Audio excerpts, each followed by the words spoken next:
Jeffrey, good to see you. Thank you, Jeffrey, Mark. fresh from a little trip to Baja, California. Got a little relaxation, got some fishing in, got some sun tanning in, inadvertently. Yeah, He's a little redder than normal, shall we say. So nice to have you back. thank you. So Robert, your job is to inform us and create more questions for these people.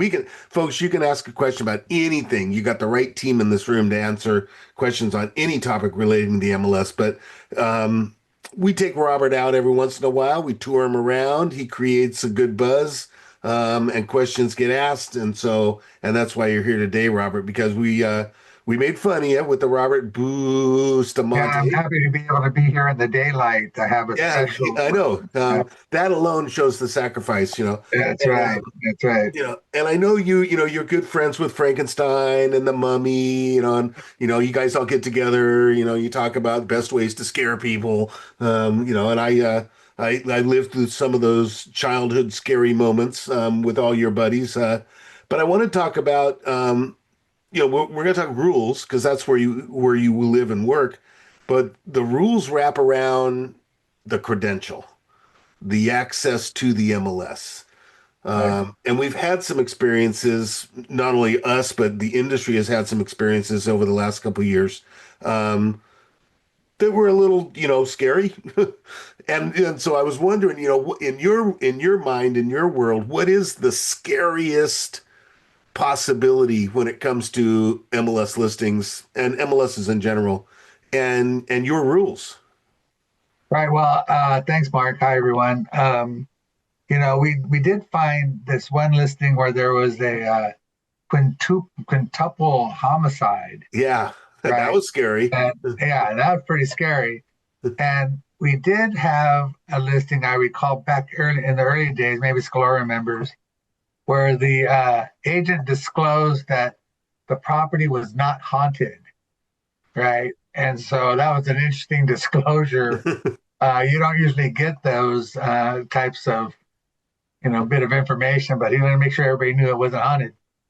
But But it I goes think to that, show the cooperation, yeah, oh yeah, cooperation of that's right. Let us information. know before I step on the property whether it's haunted or not.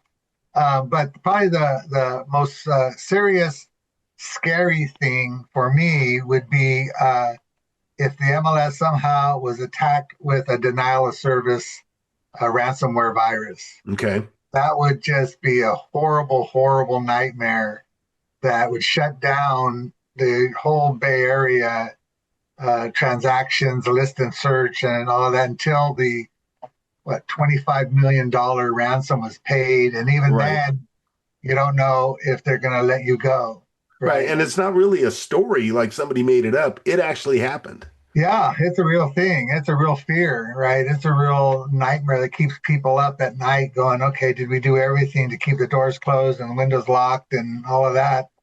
And so, it's something that we're very focused on. Everybody knows there was this data breach, this massive data breach. And everybody in this room or on this call changed their password. If you access the MLS, you had to change your password. That's our due diligence or our what's the word, prudence, to make sure that we start fresh as much as we can. But that would be the biggest concern. Would be somehow somebody's credentials got out in the wild. The person tries to imitate our subscribers. Right. And like our IT guy said, I don't think they're on the call, but our IT guy at our meetings was saying that, they may not instantly access your system. And like the common thing is that they add listings and it's a, below market rate rental. Right. Yeah, And that's the key thing is yeah, they yeah, pull sort of that Craigslist yeah, rental there's thing a scam, inside right, the on the MLS. MLS. Uh, But what's worse is when they don't do anything and they're looking for vulnerabilities in the system. So, our IT is on it. We've got really good security, and we're getting even better. And I think we can go ahead and I don't want to steal any Tom's thunder or Jeffrey's thunder, but we're going. Are we talking about MFA, Tom? Is that why you're here? I think we can go there. Okay. Well, Um, I'll yield to my colleague Tom, who's going to talk to us about security and MFA and how we could not have that nightmare. He's going to be the Van Helsing of the MLS and stop all these monsters from happening. So, and Tom, it's not multi-factor authentication is what Robert was referring to with the acronym, but there are multiple ways of layering in security, and you're really looking at, all right, what are the layers and how do we layer them? Yeah, that's absolutely right, Mark. So, as you mentioned, the one that I think many of us, that many of us are familiar with is you log in and then the system comes back and says, we've just sent you a text message with Right.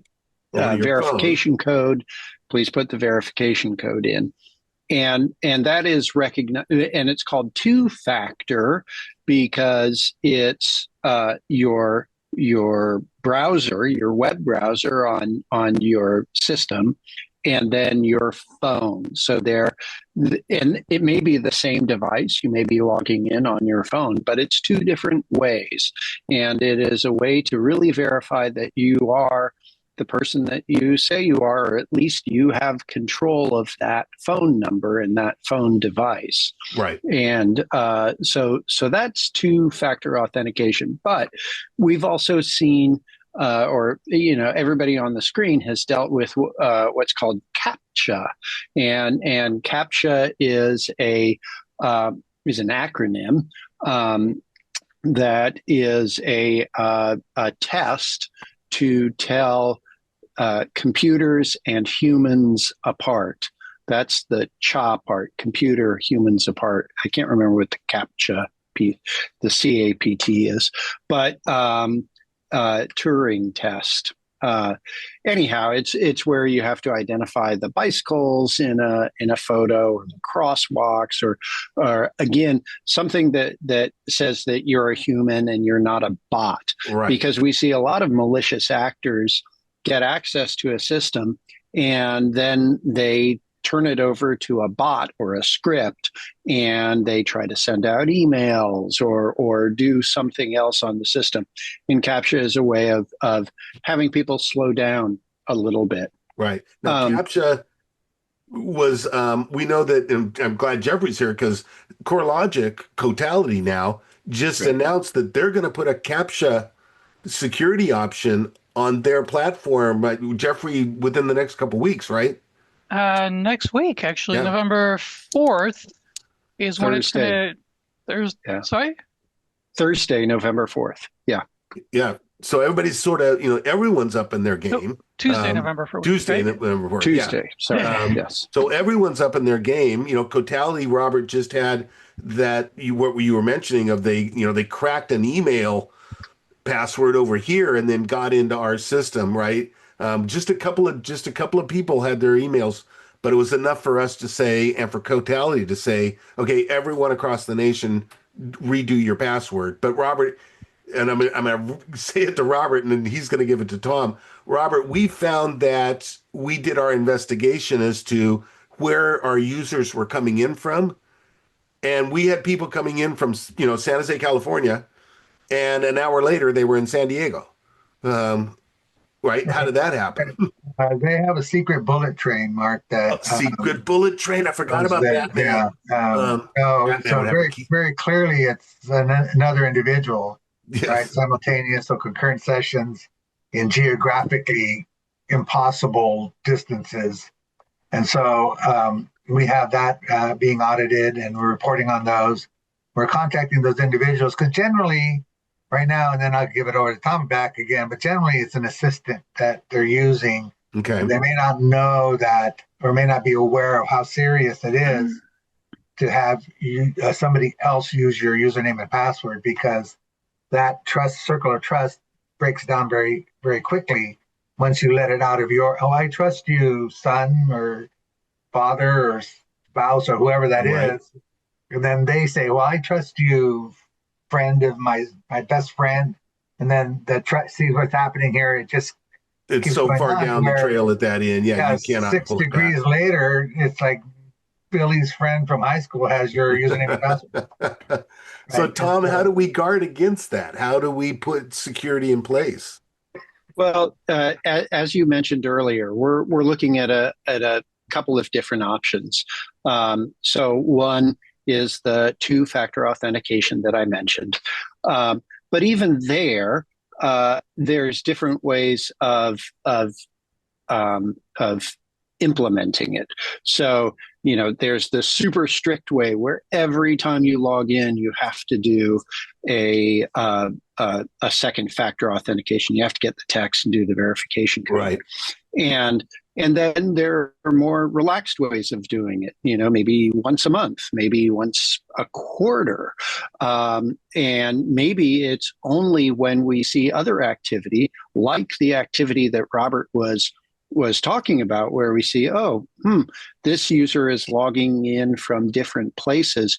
We better get them to verify who they are. Right. And if they can't pass the test, well, then they can't pass. And maybe it is an unauthorized user. Another thing that we're looking at is people have many devices, right? Everybody's on their phone, they have their laptop, their tablet. But we also see cases where people have 5 or 6 sessions open at once on different devices. And so we may be looking at capping the number of active sessions that you have. So for instance, I'm upstairs where my desktop computer is, but I also have a session going on my laptop that I keep in the car, and I'm out talking to a client and I've got a session going on my phone. I've got 3 sessions. That's perfectly fine. But then when I start that 4th session, maybe the system will automatically shut down the first session that I have. Gotcha. I didn't really raise my hand. I guess the system saw that. I just thought you felt so powerfully about the topic. Gesticulating. Yeah, exactly. Yeah. Kimberly put a note in the chat room of, that's a good idea. Folks, we'd love you to use the chat room and throw a little feedback on us. Tom and Jeffrey are always looking for, are we doing this right? Should we be thinking of something else? Would that be too much of an inconvenience? So please feel free to use that chat room. We will take it with us when we're done here on that sort of stuff. Tom, there's the other thing about, so you got, number of sessions, right, that are running at one time. You've got the 2 geographies that are possibly out there. Or more. What's that? Or more. Or more, right? Yeah. Or more. And in the back of my head, I'm going, there's one more. Why am I thinking there's one more? Is there one more, Tom? Is there another thing we're looking at? Maybe I'll put it. Well, we're looking at sessions, but we're also looking at devices, right? Devices. Okay. So and maybe you've seen that with, like, financial institutions will do this a lot, where they're like, register your device for 90 days and we won't bother you again, because every device has its own code. It has a way that we can identify it, so we can say, we haven't seen this device before. Right. And we do realize that it is an inconvenience, and so we do want to minimize the inconvenience, but at the same time we have to add additional security.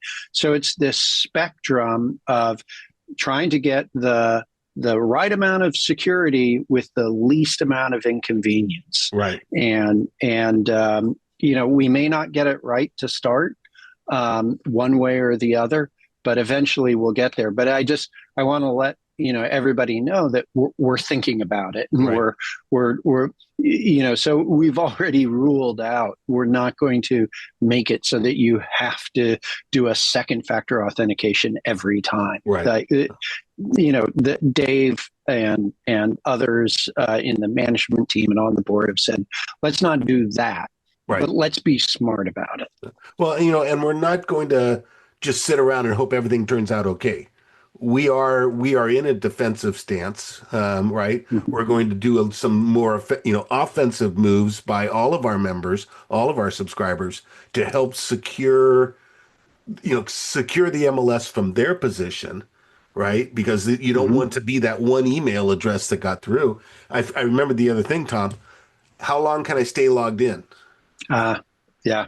Yeah, Yeah. because a long time ago it was really short. It was short. We got lots of complaints that it was too short, and then, we've now lengthened it, and now we're looking at it again, and we may have to shorten it up. It's 8 hours now, but it may be something that we shorten that time interval. Right.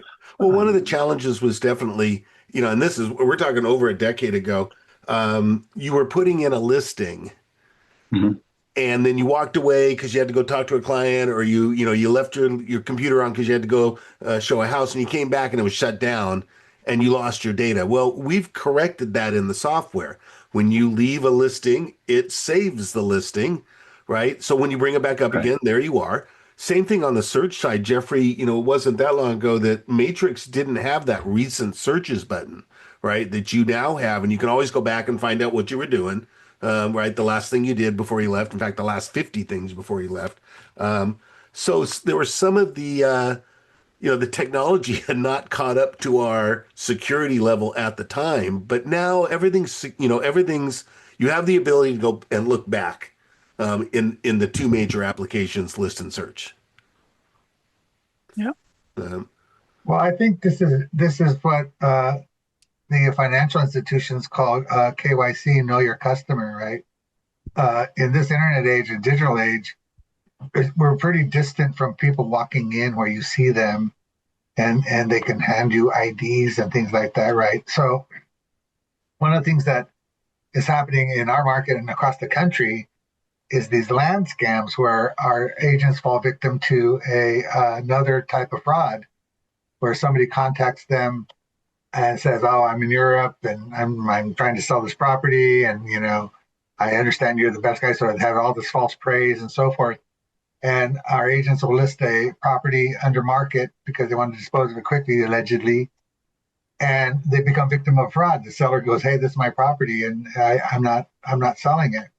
And those guys are pretty sophisticated. So I think agents agents have to be vigilant, right? It's not just us, but the whole industry is not under attack, but is vulnerable to bad actors in this digital world. So you have to be vigilant and cross your T's, dot your I's, and verify your customer, right? That way you don't harm the public and you don't harm yourself or your brokerage by trying to get this deal that probably doesn't sound right, but you're going to do it anyway, right? So when those bells go off, you should respect your gut feeling and say, you know what, I've been in this business long enough to know that it's a duck, and so you just reject the business because it's fraudulent.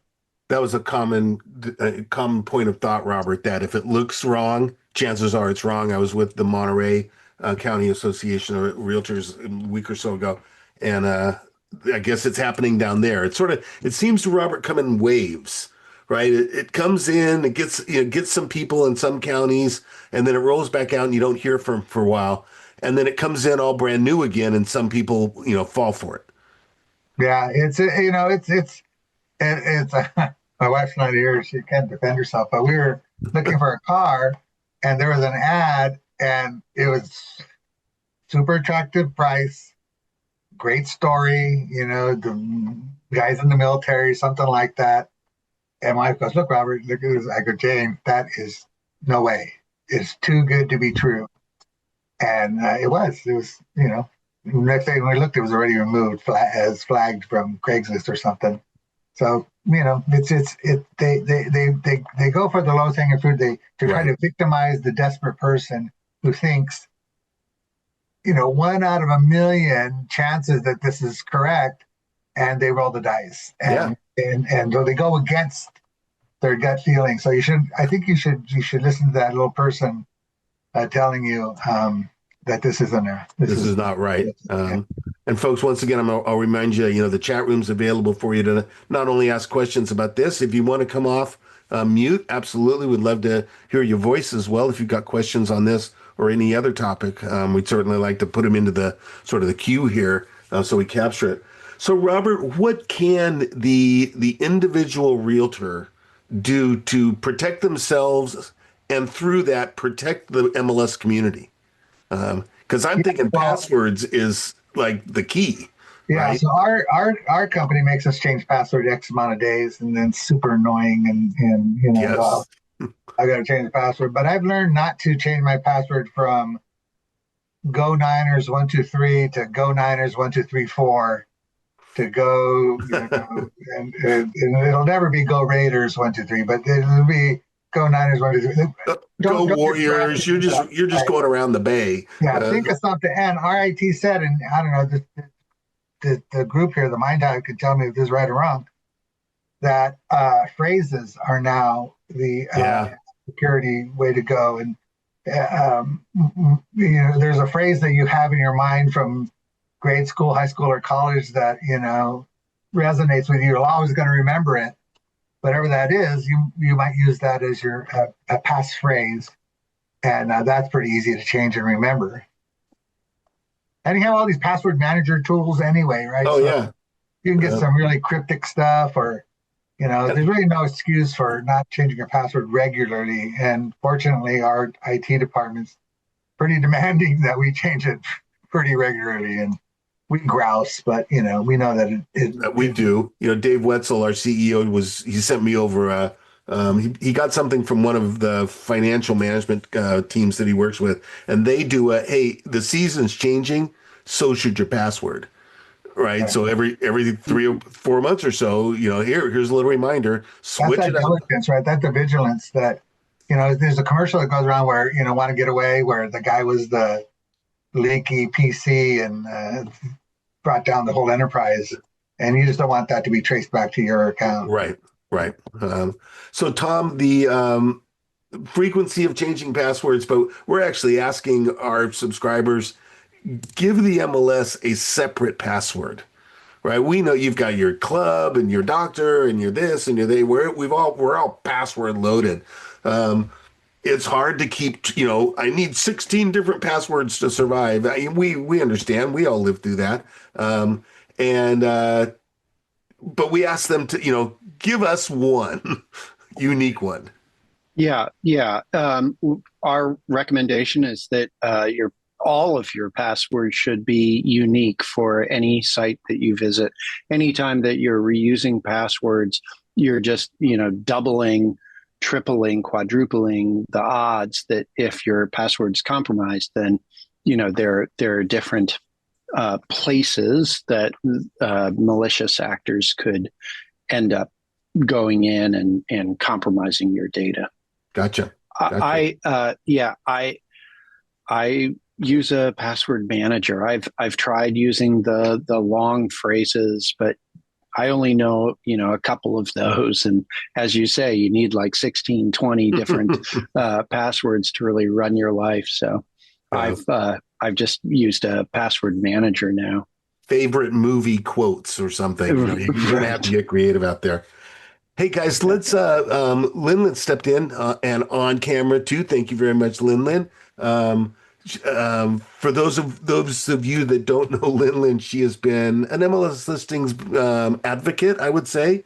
I remember when you came into my class the first time at Silvar, and here you are this many years later, and you are absolutely every Thursday meeting I go to for Silvar, you've got listings. So you're out there and you're using the system in a lot of different ways, and it sounds like you've got some feedback that you'd like us to hear, Lin. I do. I wasn't sure if this is the right time to bring it. And Always the right time for you. okay. So I am one of those strange and crazy people that stay past midnight to launch the listings on the MLS, because then I get the full 23 odd hours on day one. Right? Because there's some other night owls that are, because, I try to protect the DOM for my clients. So anyhow, with that being said, and try to maximize it as much.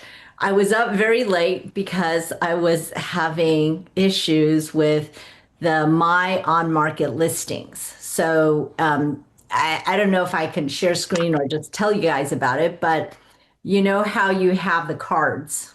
This is Okay. the new format, okay? So then it says my on market listings. So I put them on members only show. And I want to simply convert it to a regular listing. However, that particular status is not available on the card. Interesting. Oh, okay. Okay, does that make sense? So, like on the card, it It just does. has edit listings, manage photos. So I don't.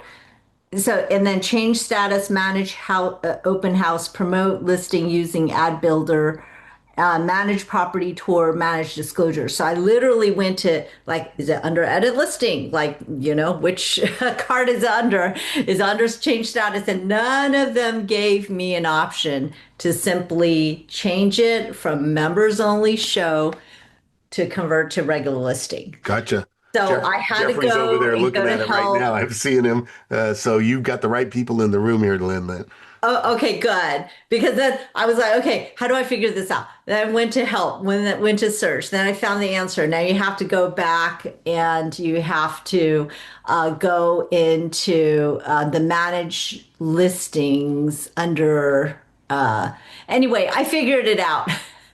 But But what I was saying is there a possibility that we could just add it into the card? streamline a little better. Jeffrey, what do you think? Is there enough room to do that? I don't see why we don't do it. I'd have to Okay. talk to Joseph when he comes back Gotcha. to know maybe there's the reason behind it, but we'd have to look Let's into go it and find see. out. Yeah. Well, I suspect it's because that's not a status change. That's a conversion of the listing type. So Good point. That could be it. Yeah. you would have to add fields that say convert to REO, convert to auction, convert to regular listing, which is just doable. It's just that's the status is canceled, withdrawn, active. Right. And members only listings are active listings. Status, right. Yeah, That's the that's the status. kicker. So we need the change type. But Lin, this is exact, you are in the tool, the button, you know every single button, and you know how you need to always be streamlining your process. As the data gets deeper, you need to be able to put it in faster almost. And you do create beautiful Yeah, if listings. we're going to provide edit capability in a card, then just exactly right. If the use cases, the scenarios are, I want to convert, right? We should definitely respond to that. Yes. Good idea. Yeah, first of all, I want to commend MLS here, all of you, to do the members only no show and members only show, because that was brilliant. Because I don't think every MLS has that. So just that fact, I'm so grateful for those features, and so grateful because it is in compliance with, the clear cooperation policy. Absolutely, so I understand why you guys did that, and it's been completely phenomenal. I think all of us here can agree with that. With the, members only no show and show. I'm just giving some feedback that it would be nice within the status that it would be convert to regular listing. And then I went on this hunt and I was like, oh my goodness, I got to get to sleep. Now it's getting late. It's like, well, that's exactly what these meetings are all about. I'm watching Michelle smile because it's fun to hear from power users, constant users, everyday users, every night users, about where we can do it better. And Tom, really, absolutely, Lyndon, thank you for your compliment on the idea of members only. But Tom, members only phase 2 was really the feedback from the membership as to it looks good, but we really need it to do fill in the blank. That's right. Yeah. Well, so, the idea behind the cards on the dashboard is not necessarily to replicate all of the functionality that's in the listing management tool, but it was to bring forward the most common things. but I'm wondering, would simply having a button that says, open listing management, and edit uh, edit the complete listing online, that kind of a thing Ooh, might be a way to just bring you in, so you didn't have to go up to the menu and go to listing management. It's like, I don't see what I want here. Open listing management for everything, right? Mhm. Uh, maybe that's a way around it. Oh, okay. Well, thank you. And do you mind two other small things? I'll give someone else a chance and no, then. bring them Okay. on. We Please are go going to ahead. get to Jenny. Jenny's got a question for Jeffrey, but Lyndon, what else you got? Okay, so when we have when we're doing comps, right? I usually love to use the map feature where it all shows, the red, the green, and the yellows, and I actually share screen with my clients, and we're talking about it.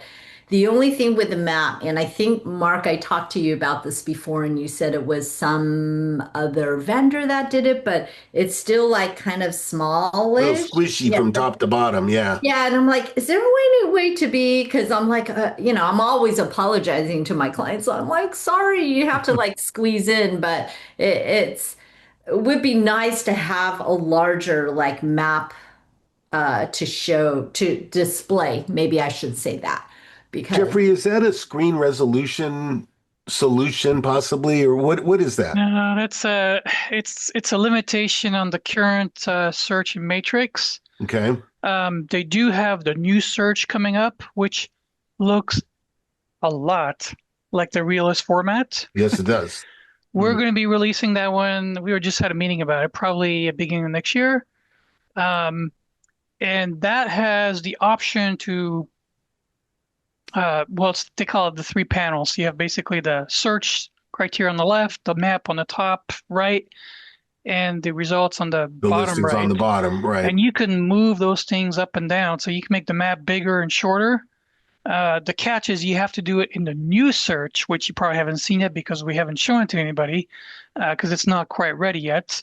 But it is Um, very realist looking. It's got a very realist looking. a galley down the left side of all the different bedrooms, bathrooms, square footage, so on and so forth. We And the can do map of the list, yeah. a quick show right now if we want to. Oh, look at the yes, let me put on my reading glasses. yeah. It's ready for this Let's one. look at this carefully. All right, Thank I'm you. going to take over the screen and here we go. So hopefully you should see my screen by now. Yes, looks good. Yeah, so this is what they call the new search. Right, And not as available Mark right now. Let's make that clear. Right. And as Mark pointed out, if I go to do a search in Realist today, let me just let this thing load up. This is the Realist search, right? This is the new matrix search. So as you can see, it looks very similar. But one of the things you can do here is once you get results, you can squish the results down and make the map bigger, right? Or just like if you wanted less, you could, let me just enter some, what do we Little do? criteria Why to don't we fill it just with. draw something? Let's see. Where am I? Here I So we'll go. have all the functionality of the old map. You've got mapping capability. You've got polygon circles, rectangles. You can layer the maps if you want to. You can put additional information on the map. But there's the results for Yeah, the map and search. correct.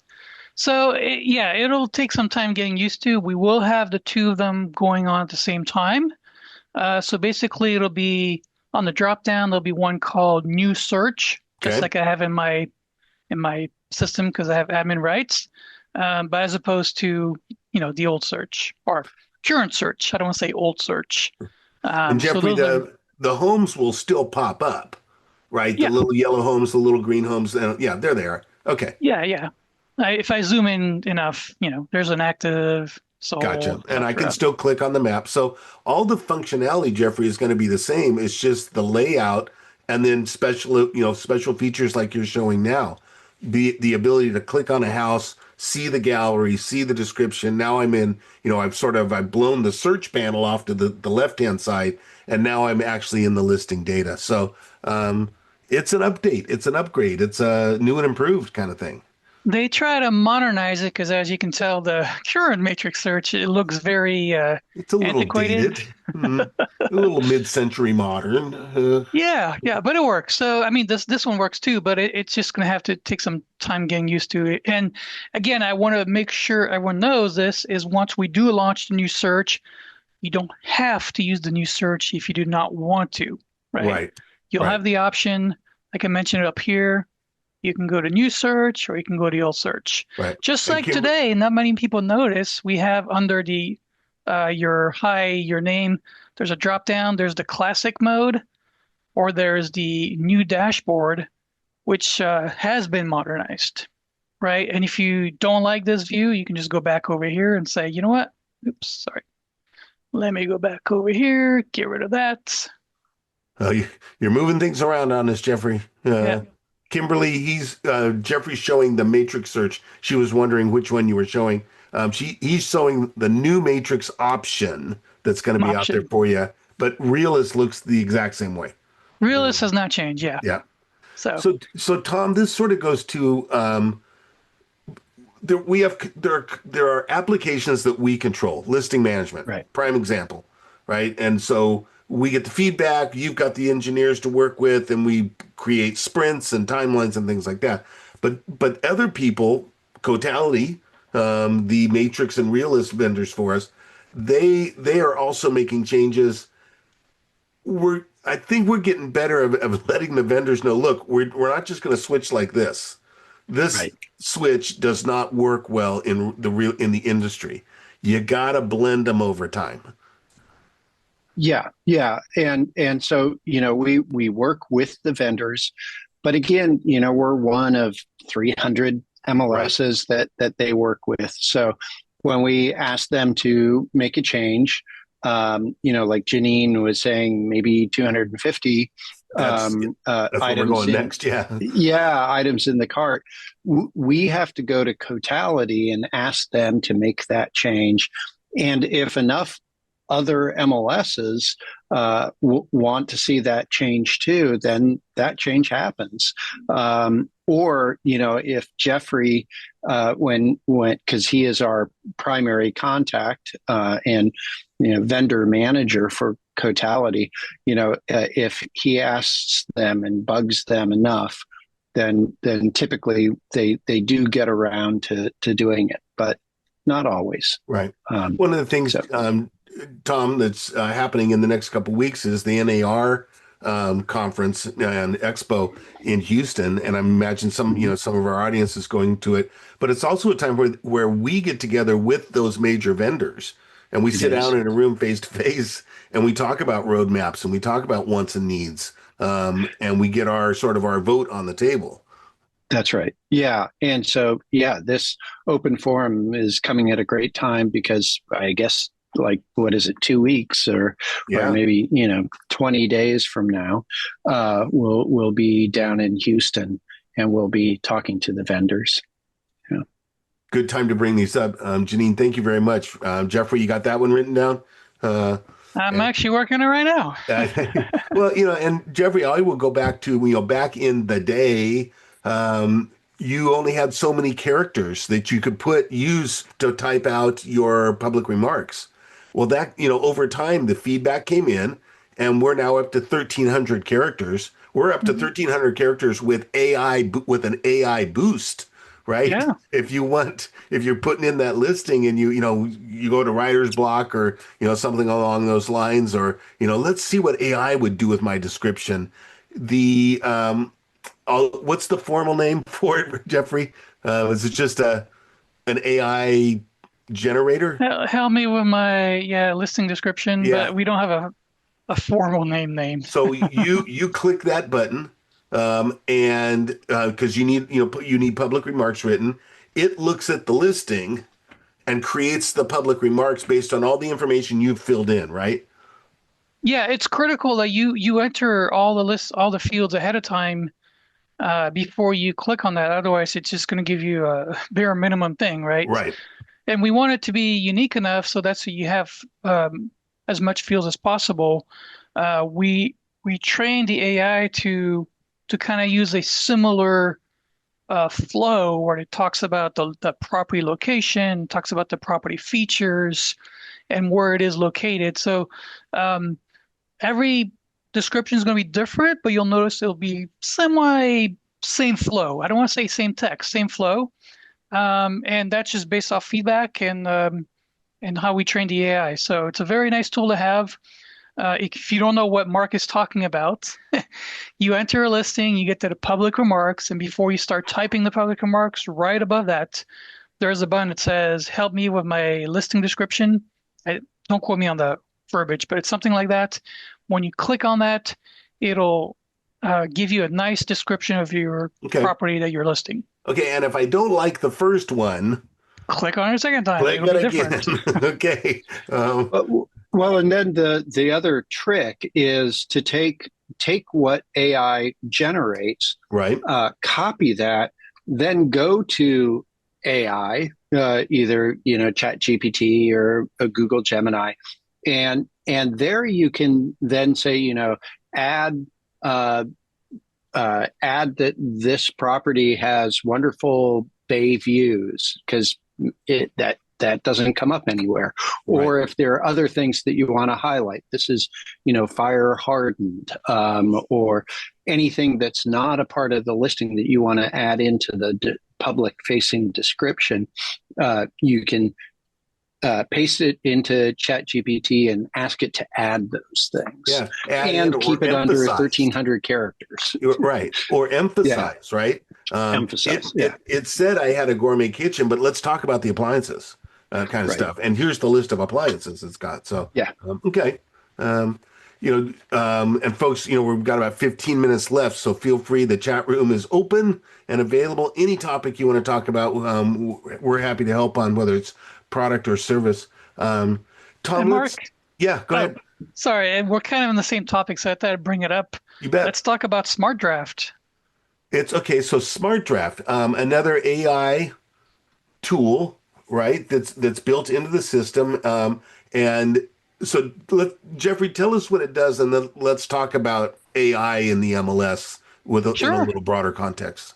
So Smart Draft is basically an easy way to enter a listing more efficiently. And the way it works is you enter the address or the AP number and zip code, and if the Smart Draft option is available, you'll have a button that says Try Smart Draft.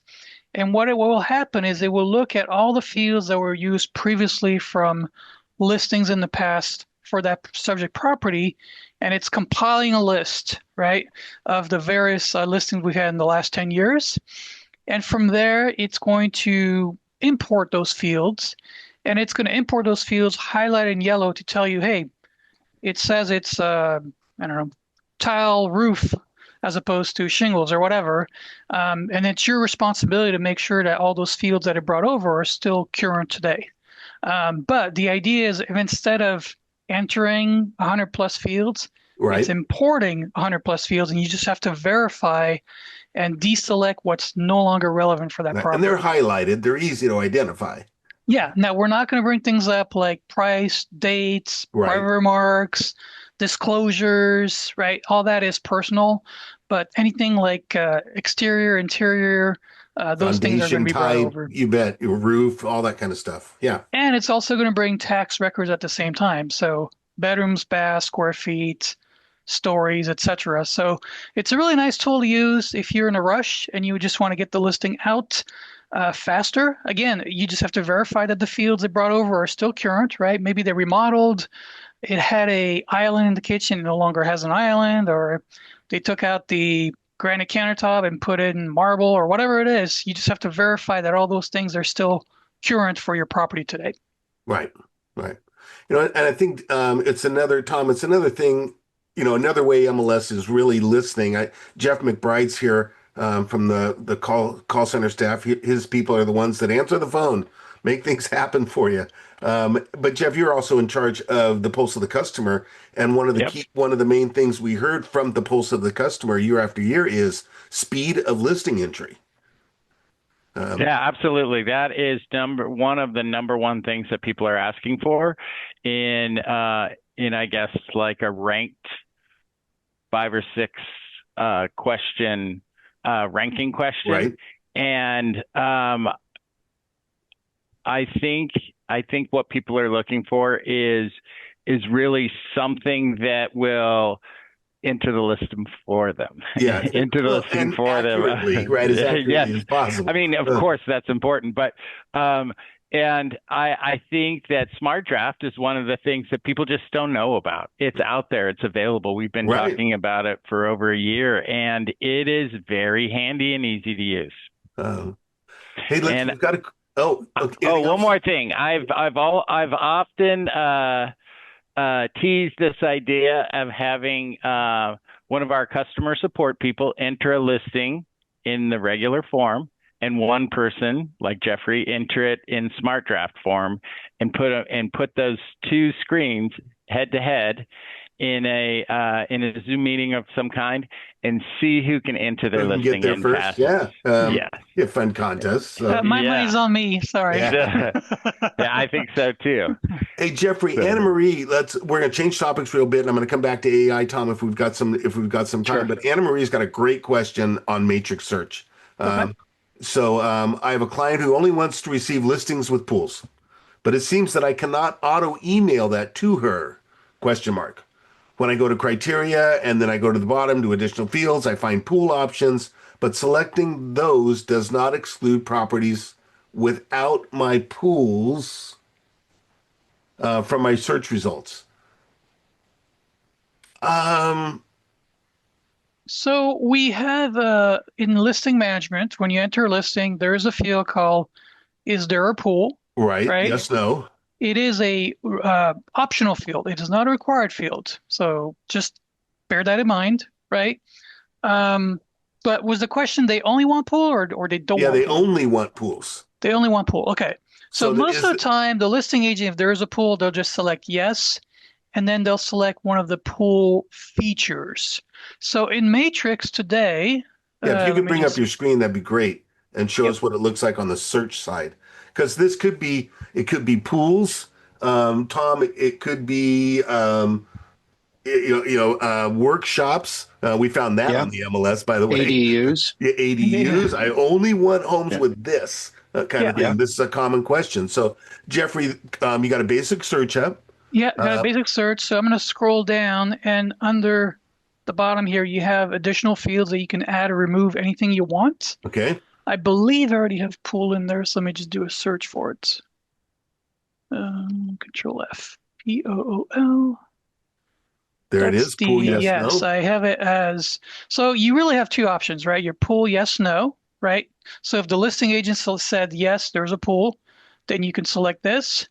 And if they did select, yes, there is a pool, they can select or put in any criteria in here, right? The So type of pool, right? yeah, so see if I do yes from listing management, then I have all these pool features Okay, that I can put in as options. So if you do yes, and let's just say how many active properties are in I don't know, San Jose.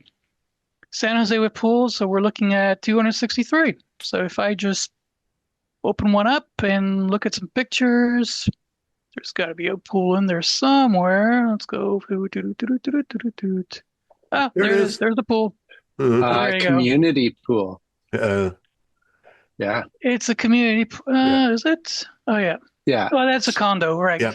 Now, So, yeah. So Jeffrey, if I would do a residential search, put in single family home, active. Let's try that again. San Jose, and we'll do the pool, which is somewhere. Where are you, pool? Here we are. pool, Yes. yes, and now And we're now I got 46. 45. Okay. Oh, 46. Yeah. Now, Jeffrey, if you Um. go ahead and bring the results up, and Okay. let's go through that auto email that Anna Marie's talked about at the very bottom, under the save panel, at the Yeah. very Let me bottom. narrow down the criteria a little bit. Let's just do, I don't know, 4 Oh, you're gonna plus.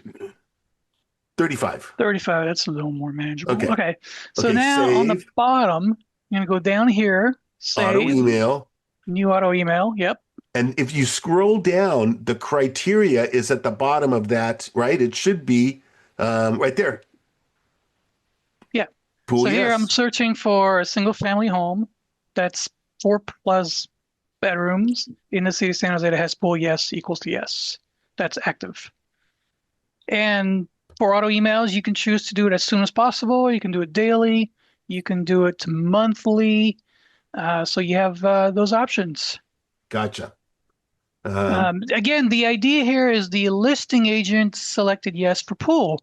Now, some listing agent don't know that a field exists, and they'll just put in pool in the public remarks. So you could technically search. Let me go back over here. Cancel that. And I'm going to go to criteria, and I'm going to search for the keyword pool in public remarks. Yeah, that's what Blanca's asking about, So just there's to make agent sure. remarks. Where's private room? Public remarks. Where are you? I have it in here somewhere. There it is. Public remarks. So here I'm just going to type in star pool Right? star. The asterisks a wild card, so the word pool can show up anywhere in the public remarks. There could be words in front of it, there could be words behind it, but the word pool is in there. Yeah. So now if I look at the results and look at a random listing and look at the public remarks, I should see pool somewhere. Where are you? Lounge by the shimmering pool. There, Yeah. I'll do POOL. There we go. Well, there's Yeah. So there you go. So There's that's an image two maker. options to do it. And Blanca, you're right. You can use one level home, right? But Blanca, you're taking a guess at what that agent might have put. So you may have to try it one way. And then, was it a fixer upper or was it a handyman special, right? You're going to have to try it a couple of different ways when you go searching for remarks. But major attributes of homes are usually described in the public remarks. Blanca, you're absolutely right on that. So. And listing agents are usually very good at putting in pools if there's a pool. Yeah, absolutely. Absolutely. Um, Yeah. I once used the public remarks to search for bomb shelter. I was in a class. Bomb shelter. Yeah, I was in a class. I was at Silvar. Linlin may have been with me. I typed in, let's do a search in public remarks for bomb shelter. And sure enough, there are listings on the MLS that were described. You got me curious, and I'm going to put bomb in here. In the backyard, that kind of stuff. Tom, there aren't any more zero. questions. You got 0. Sorry, Mark. It's there. So, Tom, we before we went over to answer the question, we were chatting about AI. Yeah. As the guy who owns the roadmap, are you seeing more AI coming into our world for different things? Absolutely. So one of the things that we're working on right now is we have our Aculus disclosures tool. And as we all know, disclosures can run into hundreds of pages of documentation. Right. One of the things that we're looking at, and it's not by the end of the year, but maybe sometime next year, is being able to query those set of documents using AI. So, Gotcha. as a buyer, or representing a buyer, I could ask, what are the top things that I need to be concerned about in the property inspection report? Exactly. So rather than reading through it in detail, I can leverage AI to surface those things. So that's one example. One thing. But Robert, I'll bring you back into this discussion because you are the guest. Where AI can do great things for helping me organize and find, AI has been challenged when it comes to photography. And in fact, on January 1, there is a law, not an MLS rule, an absolute law about AI enhanced photographs. All right. Assembly Bill 723, which was signed October 10th and effective January 1st, And in our markets, I don't expect it to be a big deal, maybe some markets, but it's you have to disclose if the photo has been modified or altered. Okay. And there's steps that you must also follow if that's the case.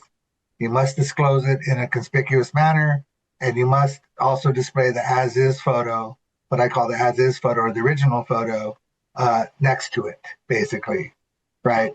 And there's all kinds of what ifs and things that will be answered in the new year, but basically it follows the old real estate adage of disclose, disclose, disclose. Right. You're going to modify with virtual staging, put in public marks. Images are virtually staged. You don't ever want to act deceptively or misrepresent anything.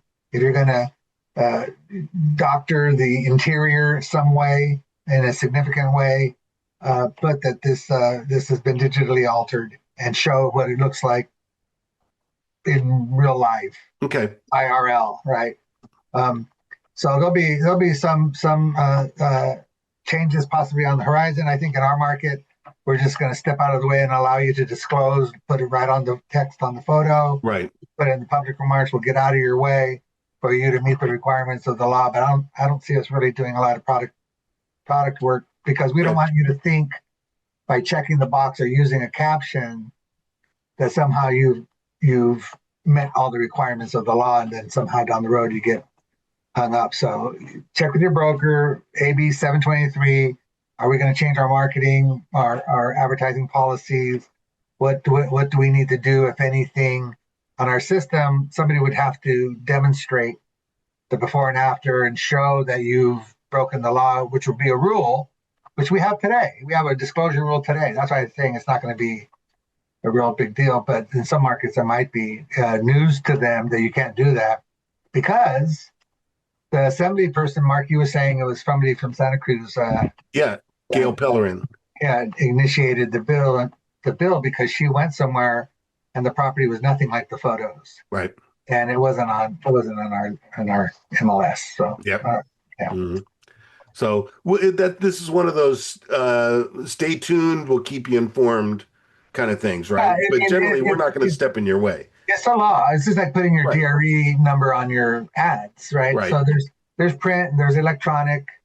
What do I do in print? What do I do in electronic? On the MLS, disclose, disclose, disclose. If you've modified the image, then the law says that you can have color enhancements and sharpness. So there's degree, and you have to be cognizant of the fact that you don't want to misrepresent the property. Make sure to check out our pro support page for additional videos on a full range of topics.